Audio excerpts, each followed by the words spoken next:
Alright, so you're probably thinking RVD's return at Money in the Bank is gonna be the hugest pop at Money in the Bank because it is in Philadelphia, where RVD started in ECW in Philadelphia, right?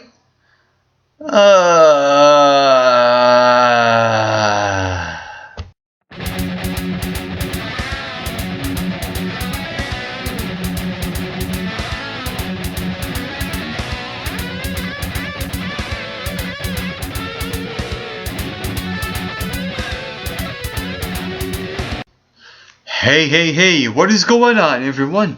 Well, I'm so glad you have took your time to spend with me right here today. I am your co-host for the MRB Wrestling Review Show, Mike McRock Wilson, and we just saw WWE's pay-per-view event, Money in the Bank, live from Philadelphia, Pennsylvania. Before the show started, there was a pre-show match for the WWE Tag Team Champs. The Usos went down against Roman Reigns and Seth Rollins, the 2/3 of the Shield. They successfully retained their WWE Tag Team Champs. What I liked about that match is that after the match, both teams still looked strong.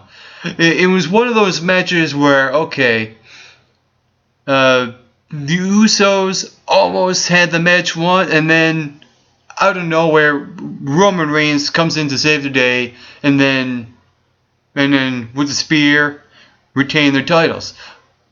And so that it was one of those heartfelt matches where both teams at the end looked strong. The Usos didn't look weak, and I think hopefully it's meant to be that way, because I will get to one more match just after this match that kind of ties into this rivalry between the Shield and the Usos, and that was the Money in the Bank ladder match. It was Dean Ambrose, Fandango, Damien Sandow, Cody Rhodes, Wade Barrett, Jack Swagger, and Antonio Cesaro. The winner gets a contract and hopes to become the World Heavyweight Champion.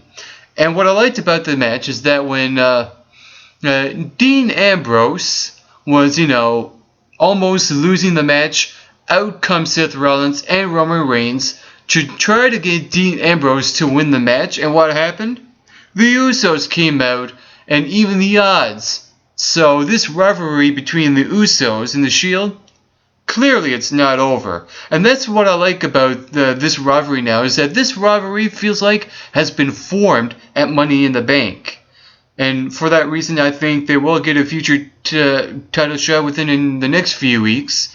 And what I liked about that Money in the Bank match is that it was anyone's match. That moment where Antonio Cesaro was on the shoulders of Jack Swagger, those little things like that really caught my eye. It was cool, new, fresh.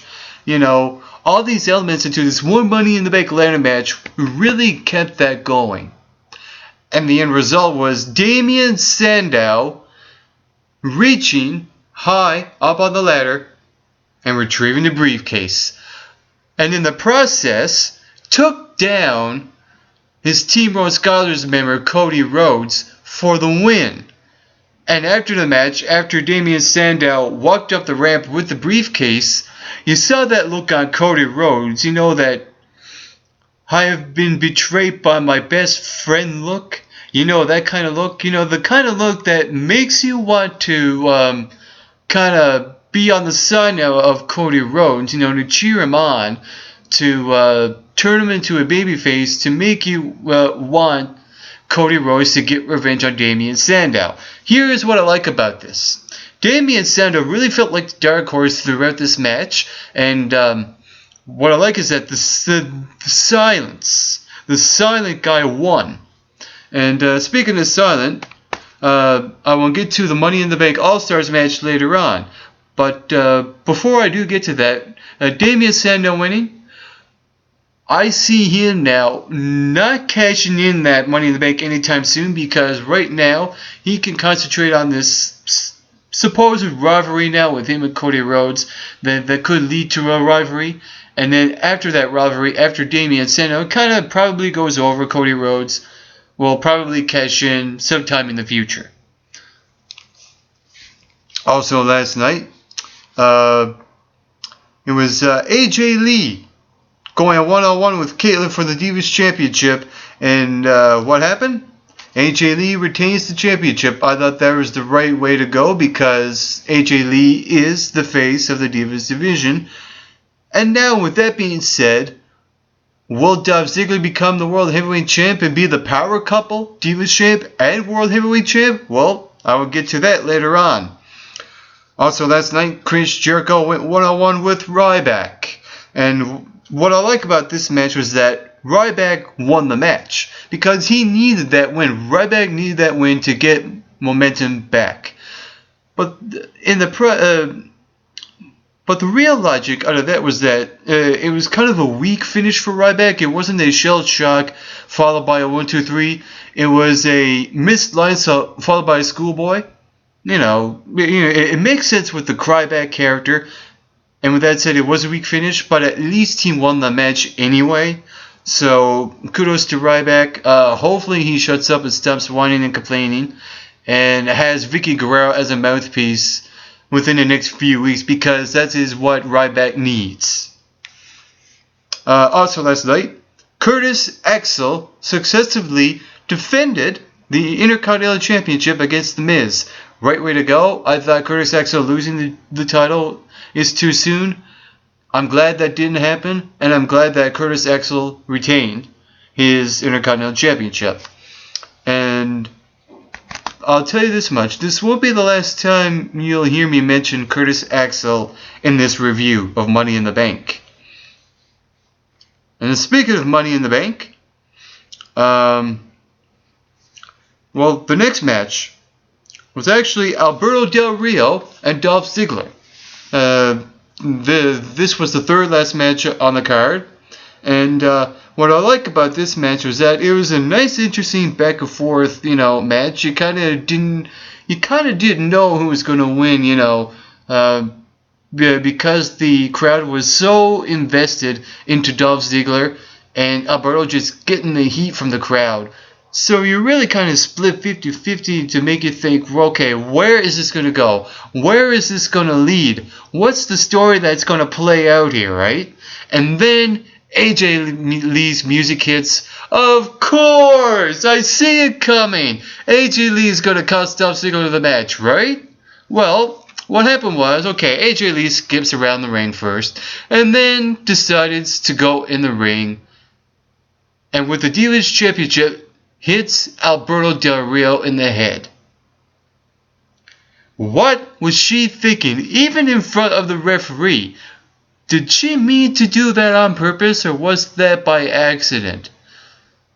We don't know yet, but we'll see when we find out on Raw and SmackDown within the next few weeks. But what I do like about that is that now, yes, finally, there's going to be a storyline that will split them two up. And I think Big E Langston will play a major role in this story between Dolph Ziggler and AJ. Also last night, the Money in the Bank All-Stars match.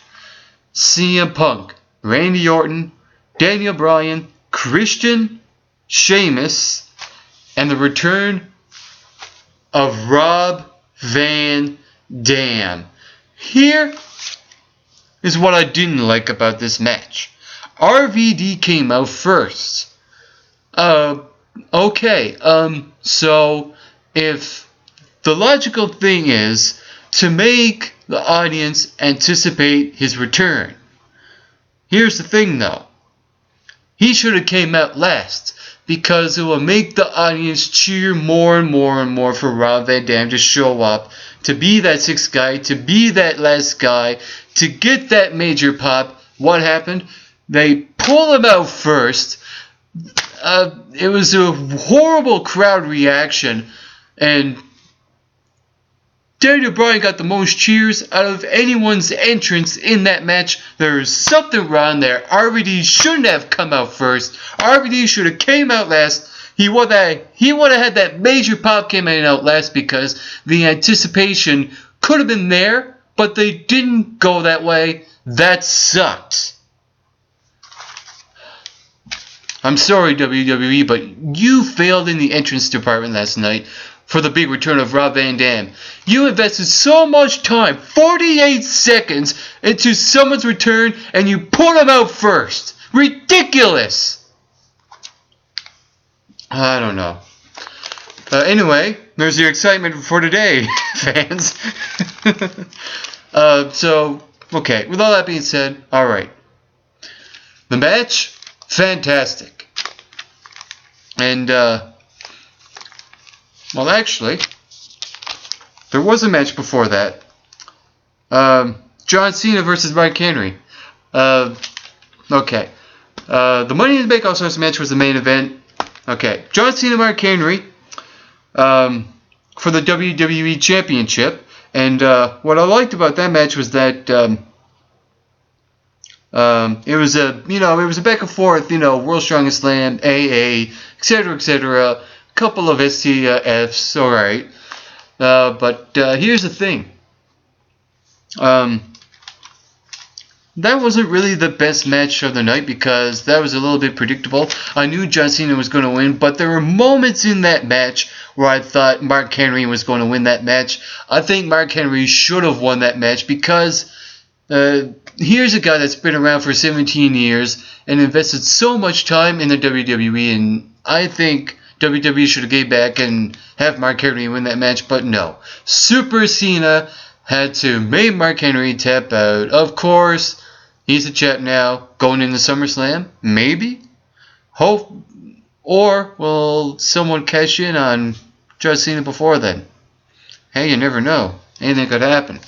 So with that being said, the main event was the Money in the Bank All-Stars match, and like I said, RVD's entrance, that killed the whole interest. I'm sorry, WWE, but you should have had RVD came out last.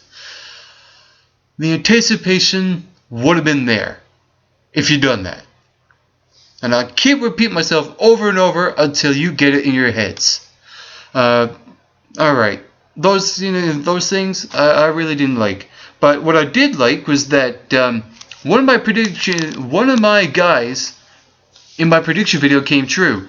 Randy Orton won the Money in the Bank All-Stars ladder match. I like this. You know why?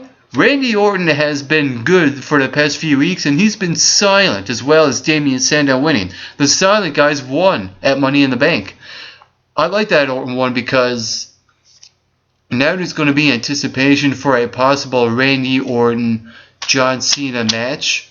Maybe Mark Henry could be involved. There could be a triple threat match. I don't think Ryback should be in that area right now.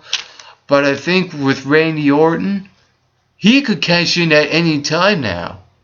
It could be like Monday night. He can cash in at John Cena and be the WWE champ going into SummerSlam. Makes sense, right? John Cena, Randy Orton. Randy Orton going in as a champ. And John Cena probably regaining it, but who knows? So, I really don't mind Randy Orton winning that match. You know what I liked about that All-Stars match was that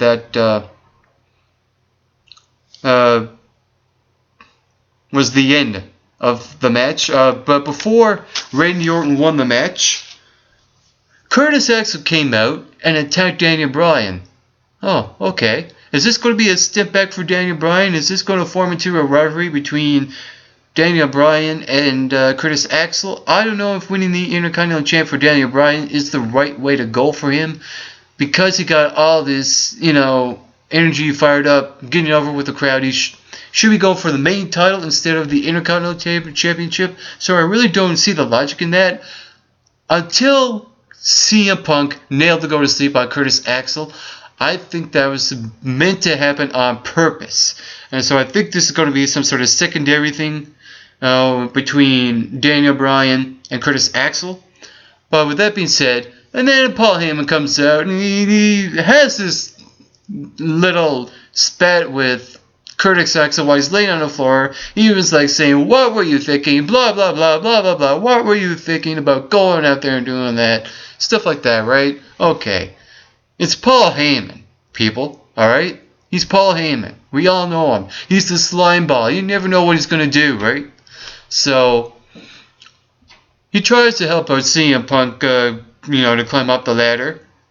And then from behind, the ladder was there, planted there for a reason. The one that was behind the ladder, that was right in the middle of the briefcase, because Paul Heyman used it, smashed CM Punk right in the back, and cost him the match.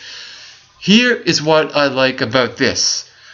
I'm glad it wasn't Brock Lesnar coming out and attacking CM Punk, because it would still raise the question, is Paul Heyman still behind it? Here's the thing, that question was answered. He is behind it. Now the only thing that kind of... here's the thing about the end result. Randy Orton winning was kind of overshadowed by the betrayal of Paul Heyman costing CM Punk. So I don't know if this is going to be a rememberable win for Randy Orton because of that reason.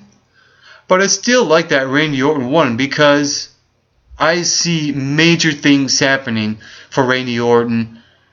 He's been asking for a heel turn for weeks, for months now, and I think this Money in the Bank briefcase will be the key to Randy Orton's heel turn. The only thing I didn't like about Money in the Bank last night was that there was no Wyatt family. I mean, Bray Wyatt had a cryptic message, talking about Money in the Bank, etc., etc. But there was no Wyatt family. I'm kind of disappointed in that. I'm kind of disappointed that Wyatt family did not show up and cost someone a match. It could have been Chris Jericho, or it could have been anyone in that All-Stars match. But I can understand that they wanted to go the Paul Heyman CM Punk route, because that was enough anyway. So, at least they didn't overdo, any aspects in any matches. But I still think that the Wyatt family should have came out when you least expected it. Overall, this pay-per-view was actually not half bad. It wasn't as good as last year's Money in the Bank, but I'll give it a solid 7 out of 10. So that was my review of Money in the Bank. I'm your co-host for the MRB Wrestling Review Show, Mike Big Rock Wilson. Get plenty of rest, and always do your best.